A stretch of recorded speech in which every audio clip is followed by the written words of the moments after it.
Depression is not a joke. Alam mo ba na may mga akala nating okay lang na gawain? Pero sa totoo lang, palihim na pinapalala ang ating depression. Tara, alamin natin isa-isa para mas maintindihan natin ang sarili natin. Una, ang pagtulog ng sobrang late. Ang body clock natin ang nagkokontrol ng ating happy hormones tulad ng serotonin at dopamine.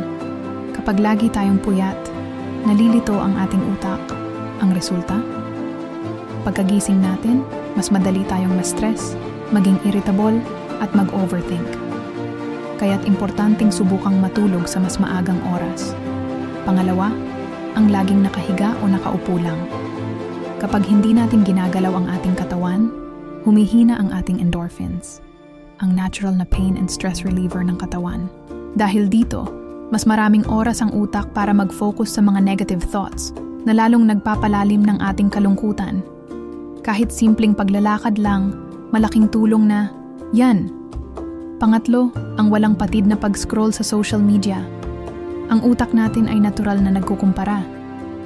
Sa social media, nakikita natin ang magagandang katawan, exciting na travels, at mga achievements ng iba.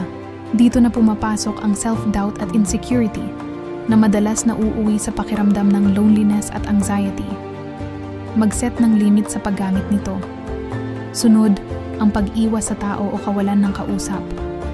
Kapag lagi tayong mag-isa at isolated, bumababa ang ating oxytocin, ang tinatawag na bonding and trust hormone. Ito ang dahilan kung bakit mas umiigting ang pakiramdam na wala tayong kakampi. Kahit sa totoo lang, marami namang nagmamalasakit sa atin. Subukang makipag-usap kahit sa isang kaibigan o kapamilya. Panglima, ang sobrang pag-inom ng kape, soft drinks, at energy drinks. Ang kombinasyon ng caffeine at asukal ay nagbibigay ng biglaang taas ng energy, pero mabilis din ang pagbagsak o crash nito. Ang resulta?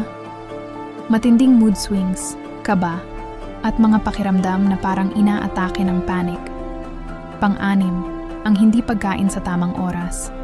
Kapag gutom ang ating utak, bumababa ang glucose level nito, kaya't nagkukulang ito sa fuel. Nagiging irritable tayo, anxious, nahihilo, at nahihirapang magdesisyon. Ito ay nagreresulta sa mas maraming negative thinking. Ikapito, ang pagpapaliban ng mga problema o procrastination. Habang pinapatagal natin ang mga gawain, dumadami ang guilt hormones sa ating sistema.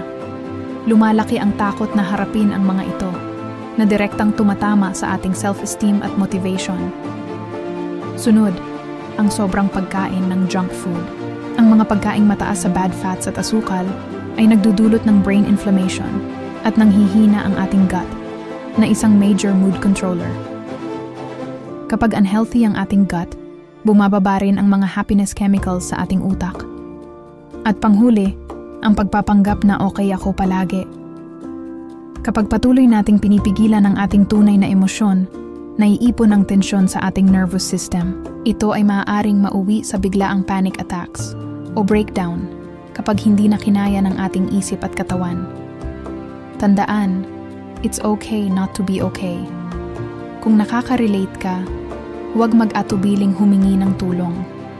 Hindi ka nag-iisa. Maraming salamat sa panunood, at kung nakatulong sa iyo ang video na ito, please like, share, at mag-subscribe para sa mas marami pang content na tulad nito. Ingat ka lagi.